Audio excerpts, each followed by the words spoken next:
Hi everyone, so welcome back to just another bit of a blog slash discussion video. So we've done quite a few topics today. The key topic we're going to be looking at within this discussion, we're going to look at how video reflection is an important tool to aid reflective practice within the coaching process. So just to start off with, we kind of want to understand and identify how it's beneficial for us as coaches, particularly with our coaching behaviours and also with identifying what we're doing well as a coach and what we could be doing better. So, first of all, what with you, Ken? What do you think are the main benefits for a coach to use this approach within their coaching? So it's quite a good tool because you can watch it back, Yeah, and then you can almost reflect upon the reflections a bit easier than it is, say, writing it down. yeah, And it's kind of easier to access as well yeah, definitely. because like we're videoing on my laptop now, but you can just do it on your phone. Stick your phone there, record for 5 minutes, do a reflection on a session, Yeah, and then you can watch that back and say, "Oh, I yeah, can reflect on that." yeah. Um, It's something I've done quite a lot within my coaching sessions. Like most prominently this year, I feel like throughout my undergrad and just before then when I coached, or even when I was at college, it's nothing that I considered. But now just actually doing the reading on it, it's a massively important thing for coaches. Not just within the grassroots setting, it could be in an elite setting. But most prominently it is a thing in elite settings. But the biggest thing for me is it kind of gets an objective measure of your behaviours when you're coaching because if you've done a session and you haven't used video reflection, you're kind of just relying on your memory. yeah. Rather than doing that session, afterwards you're kind of thinking, oh, how many times did I use instruction? How many times did I question players? How many times did I give praise? But like you can't remember. It's kind of like a human error where you're gonna forget how many times you praised a player. But if you've got the video footage, even like we're doing now, we're recording ourselves, you can watch that back and identify it. So in a way, it's kind of like a form of performance analysis from a coaching perspective.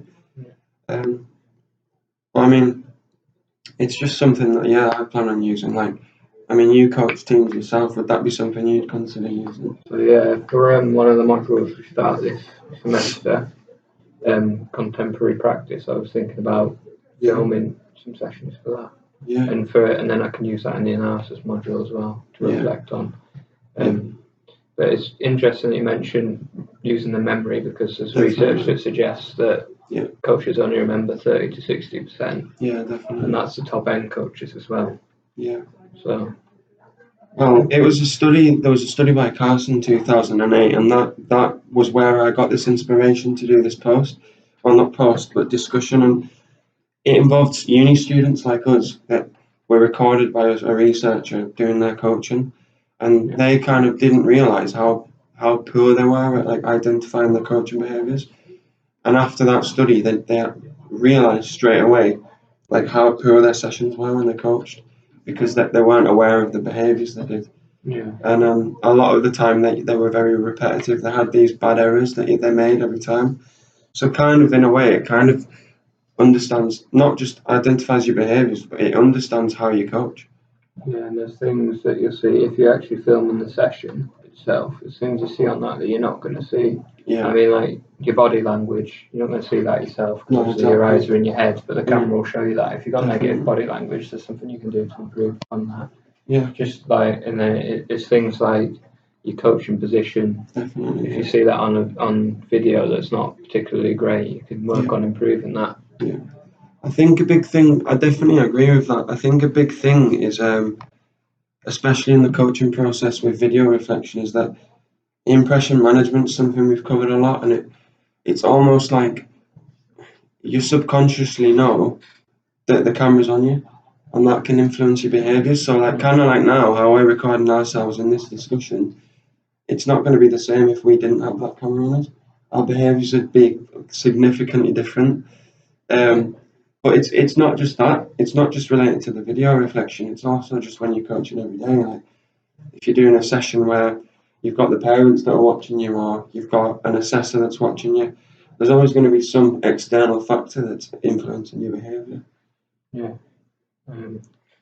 Yeah, like you said, just it's like almost a pressure to look professional. Yeah, definitely. Like you said, impression management. Yeah. Because if you're like standing there with your arms crossed and you're being videoed, or or someone's watching you like an assessor, they're going to think, oh well, he's not a very good coach because he's got poor body language and he's not very inclusive, like not very approachable. So. Yeah, it's interesting that like obviously we're not going to go into impression management too much because we've kind of covered it a lot in previous discussions. But another thing with your video reflection is you don't always necessarily reflect on your own behaviours.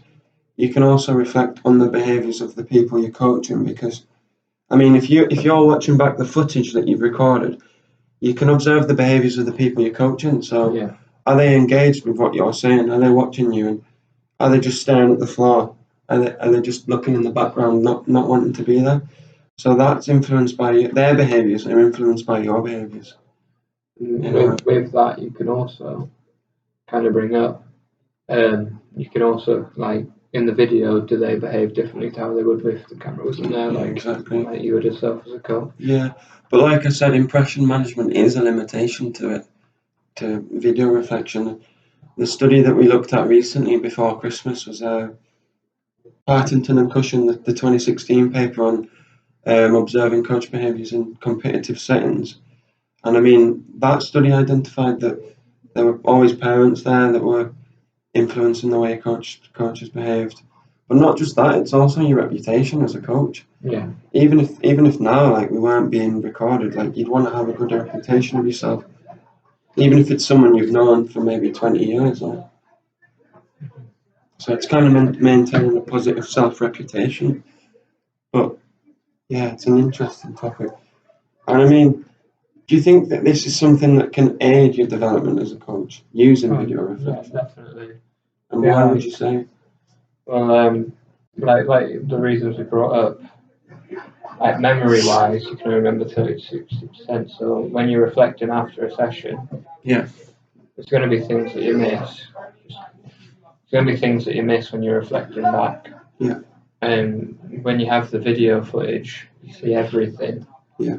For like the whole session, so you can reflect on things that you might otherwise forgot, and just having that ability kind of elevates it a bit. I mean, in Carson, that study, the 2008 study that Carson did, a thing that I mentioned that was quite significant with observing your behaviours was that obviously if you've got the video footage, it's a real life setting, whereas if you're just recollecting on memory where you've not recorded it, you've not got that real life perception of it, because you're not seeing yourself coach. You're kind of just recollecting, like I said, relying on your memory, and that could just be inaccurate or invalid or not repeatable, where you don't know what behaviours you did do. And again, just having that video reflection, it's objective in a way. More factual, less subjective. But definitely, it's just a big thing, because like a lot of in the lectures we've had, like we've mentioned that coaches, they're just notoriously poor at understanding their behaviours. And I mean, me understanding my own behaviours before I did this, I'd say they're much more effective than they were before it. But again, maybe just getting GoPros and having a GoPro when you're coaching and just putting it on your tracks, and because that wouldn't film you, but it would film, like I mentioned before, the perceptions of the people you're coaching. It would almost be like a view from you, then what you see personally. Which then can, like I said, that'll still be able to help you work on things like your coaching position, because if the camera can't see half the session, then that means you can't really see half the session. So you need to also like work on your position.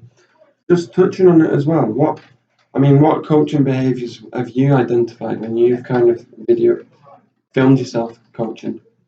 What are quite prominent behaviours that you've displayed, even if it's something that you don't agree with or you have agreed with? So sometimes, depending on the setting, and in futsal especially, I seem to be more laid back when I'm coaching. I don't know if that's because I get on with the team well, but like quite often I see myself leaning against the wall with my foot up against the wall.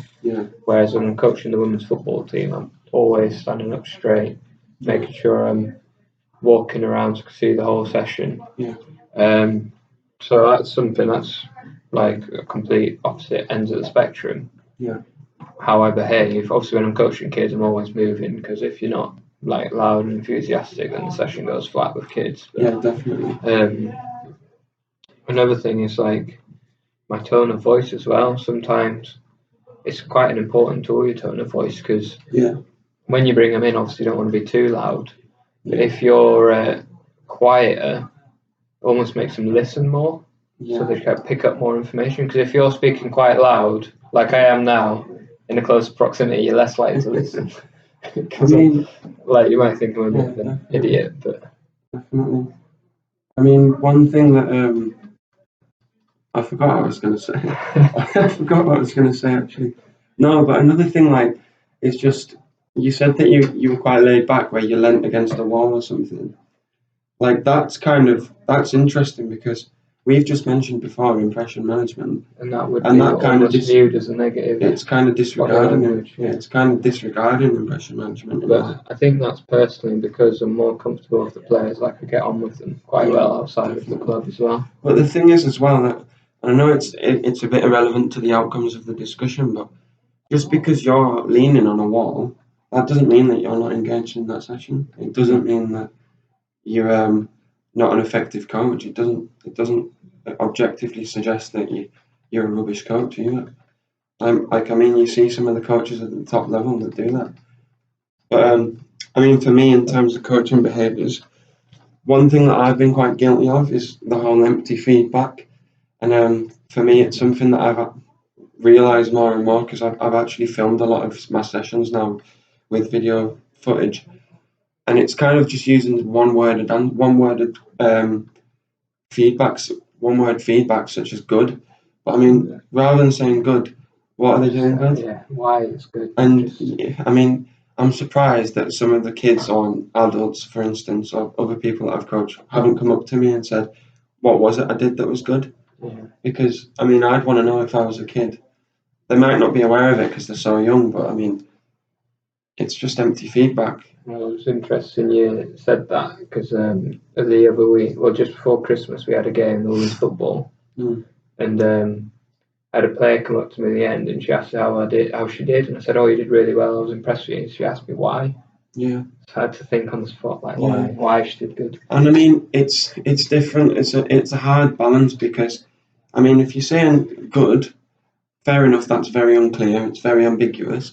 But if you're going into too much detail, then they'll just lose engagement.